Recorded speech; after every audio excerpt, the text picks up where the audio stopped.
Hello everyone, I hope তোমরা সবাই খুব ভালো আছো। আজকে আমি আমার এই ভিডিওটা অনেক লেট আপলোড করছি, কারণ দিনটা ছিল সেদিন লক্ষ্মী পুজো আর বাড়িতে অনেক কিছু আয়োজন হচ্ছিল, সেটারই তোমাদেরকে ভিডিও দেব বলে রেডি করতে করতে অনেকটা টাইম লেগে গেছে। আসলে আমার শরীরটা কয়েকদিন ধরে খুবই খারাপ, তোমরা আমার গলা শুনেই হয়তো বুঝতে পারছো। আর সেদিনও আমি পুজোর কাজে কোনো রকম হেল্প করতে পারিনি, মা তাই একা নিজের হাতেই করেছে সবকিছু। তাই প্রত্যেকবারের মতো মা নাড়ু বানিয়ে নিচ্ছিল, নারকেলটাকে কুড়িয়ে তার মধ্যে একটু গুড় মিশিয়ে ভালো করে চটকে নেওয়া হচ্ছিল এভাবে। আর তারপর এটাকে আঁচে হালকা করে নেড়ে নেওয়া হচ্ছিল। গ্যাসের ফ্লেমটা মিডিয়াম টু হাইতে রেখেই কিন্তু এই নাড়ুর জন্য এই মিশ্রণটা বানিয়ে নিতে হয়। পাকও বুঝে নিতে হয় কখন এটা রেডি হয়ে আসছে, সেটাকে আমাদের খেয়াল রাখতে হবে। একটু আঠালো মতো হয়ে এলেই কিন্তু আমাদের বুঝে নিতে হবে নাড়ু বানানোর জন্য মিশ্রণটা রেডি হয়ে গেছে। আর এই নাড়ুটা বানানোর সময় কিন্তু গরম গরমই কিন্তু এরকম গোল গোল শেপ দিয়ে নাড়ু বানিয়ে নিতে হয়। আর এরপরে মা বানিয়ে নিয়েছিল খইয়ের মোয়া, তাই গুড়ের মধ্যে একটু জল দিয়ে পাতলা করে নেওয়া হলো আর তারপরে ঢেলে নেওয়া হচ্ছিল খইগুলো। আসলে এই প্যাকেট খইয়ের মধ্যে অনেক ধান থাকে, তাই বেছে নেওয়া হয়েছিল আগে থেকে। এবার ওই গুড়ের পাতলা লিকুইডটাকে বেশ কিছুক্ষণের জন্য ফুটিয়ে নিতে হবে। যখন গুড়টা একটু আঠালো মতো হয়ে আসবে তখন হাতে নিয়ে একটু চেক করে নিতে হবে, এরকম সুতো কাটলে কিন্তু রেডি হয়ে যাবে মোয়া বানানোর জন্য। তখন আমাদের খইগুলো একে একে ঢেলে দিতে হবে। সব খইগুলো যদি একেবারে ঢেলে দিই তাতে কিন্তু আমাদের নাড়তে অসুবিধা হবে, আর তাই অল্প অল্প করে খইগুলো দিয়ে গুড়ের সাথে ভালোভাবে মিশিয়ে আবারও অল্প অল্প করে খই দিয়ে এভাবে কিন্তু পুরো খইটাকে গুড়ের সাথে ভালোভাবে মিশিয়ে নিতে হবে। দেখো ভালো করে মিশিয়ে নেওয়া হয়ে গেছে। এবার কিন্তু এরকম ভাবে গোল গোল শেপ করে মোয়াগুলোকে তৈরি করে নিতে হবে। এখানে খই আর গুড়ের মিশ্রণটা একটু মা বেশি করেই বানিয়েছিল, তার কারণ কিছুটা মোয়া বানানো হয়েছে আর বাকিটুকু মিষ্টি খই হিসাবে ভোগে দেওয়া হয়েছে। আর তারপরে বানিয়ে নিয়েছিল দুধের পায়েস, তাই দুধ দেওয়া হলো হাঁড়িতে। আর তারপরে যে গোবিন্দভোগ চাল নেওয়া হয়েছিল আর কাজু কিশমিশ, সেটাকেও একসাথে দিয়ে এইভাবে ফুটিয়ে নেওয়া হয়েছে। আর তার সাথে কিন্তু চিনিটাও অ্যাড করা ছিল।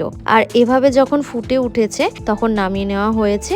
আর তারপর আমাদের একটা নিয়ম আছে যে লক্ষ্মী পুজোয় 12 রকমের ভাজা দিতে হয়। তো সবসময় 12 রকম ভাজা অ্যাভেলেবেল থাকে না, তো তার জন্য যেটুকু পারা যায় সেটুকু দেওয়া হয়েছে। এখানে যেমন বিভিন্ন ধরনের ডাল বাদাম ভেজে নেওয়া হয়েছিল, আর এই চিড়েটাকে হালকা একটু জলে ভিজিয়ে তারপর কিন্তু শুকনো কড়াইতে এরকম নেড়ে চেড়ে একটা ভাজা বানিয়ে নেওয়া হয়েছিল। এই ভাজাগুলো বানিয়ে নেওয়ার পর মা চলে গিয়েছিল লুচিগুলো ভেজে নেওয়ার জন্য। আর এই লুচির সাথে সুজিও বানিয়ে নেওয়া হয়েছিল, কিন্তু সেটার ভিডিও আমি আর দিলাম না। মা না এই দিনটাতে প্রচুর পরিশ্রম করে। আসলে একা হাতে করতে না প্রচুর সময় লাগে আর অনেকটাই কষ্ট হয়ে যায়। তারপর মা চলে গিয়েছিল এরকম ফলগুলো কেটে নেওয়ার জন্য। আর এখানে দেখো একটা বড় বাতাবি লেবু আর এরকম সব ফলগুলো কেটে নেওয়া হচ্ছিল। তারপর এরকম কলাগুলো কিন্তু আমাদের এইভাবে কেটে নিতে হয়। আর এখানে সব রকম ফলই মোটামুটি দেওয়া হয়েছে, মা যেগুলো খেতে পছন্দ করে। এখানে নারকেলও দেওয়া হয়েছে, মায়ের প্রিয় ফল নাকি নারকেল, সেটা ওনাকে দিতে হয়। তো মা সবকিছুই রেডি করে দিয়েছে টুকটাক। আর তারপর মা চলে গিয়েছিল খই মুড়ি সাজাতে। তো এখানে নিয়ে নিয়েছিল শুধু খই, আর এখানে মিষ্টি খই যেটা রেডি করেছিল সেটা এখানে দিয়ে দেওয়া হচ্ছে। আর তারপরে দিয়ে দিয়েছিল কিছুটা চিড়ে।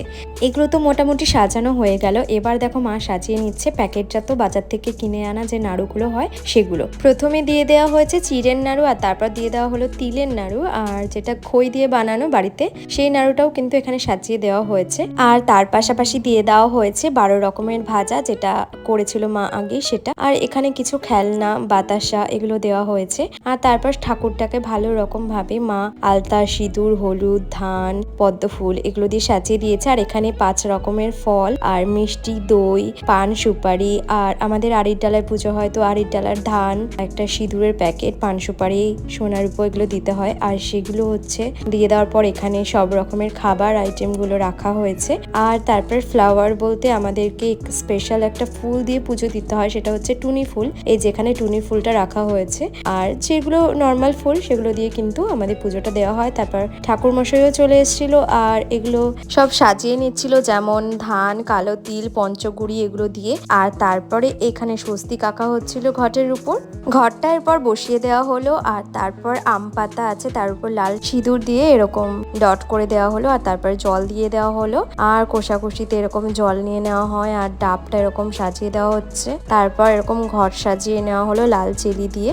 আমাদের পুজোতে সবকিছু এরকম ভাবেই সাজিয়ে দিতে হয়। তারপর একটা ডাবও নিয়ে নেওয়া হয়েছে, আর এখানে কাঁচা দুধের সাথে ডাব এভাবে মিশিয়ে একটা চরণামিত্র রেডি করা হয়। তো সেটাই ঠাকুর মশাই রেডি করে নিচ্ছিল, আর তারপর কিন্তু পুজোয় বসে গিয়েছিল। তোমরাও দেখে নাও কিভাবে উনি পুজোটা করেছিল। আর তোমাদেরকে যেহেতু আমি সবকিছুই খুঁটিনাটি ভিডিও দিয়ে থাকি, তাই এটার ভিডিওটাও আমি দিয়ে দিলাম। এরপরে মায়ের আরতির পালা। তো এখানে পঞ্চপ্রদীপ দিয়ে আরতি করে নেওয়া হচ্ছে, আর এখানে কর্পূর দিয়ে সেটার আরতি করে নেওয়া হলো। এবার অঞ্জলি দেওয়ার পর্ব, তাই এখানে জল শুদ্ধি করে নেওয়া হচ্ছে, আর তারপরে মায়ের অঞ্জলি দেওয়া শুরু হলো।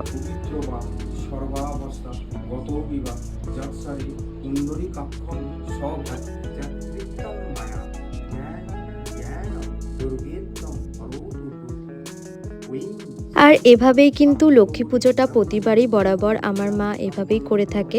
এভাবেই মায়ের অঞ্জলি দেওয়ার পর্ব শেষ হয়ে যাওয়ার পর আর ঠাকুর মশাইয়ের করা পুজো সম্পন্ন হওয়ার পর ঠাকুর মশাই চলে গেলে মা কিন্তু ঘরোয়া যে লক্ষ্মী পুজোর পাঁচালিটা থাকে সেটাই পরে কিন্তু পুজোটা সম্পূর্ণ করলেন। আমার ভিডিওটি যদি তোমাদের ভালো লেগে থাকে তাহলে লাইক কমেন্ট শেয়ার করে দিও, আর এভাবেই তোমরা আমার পাশে থেকো। Thank you for watching. আজকের মতো তাহলে টাটা।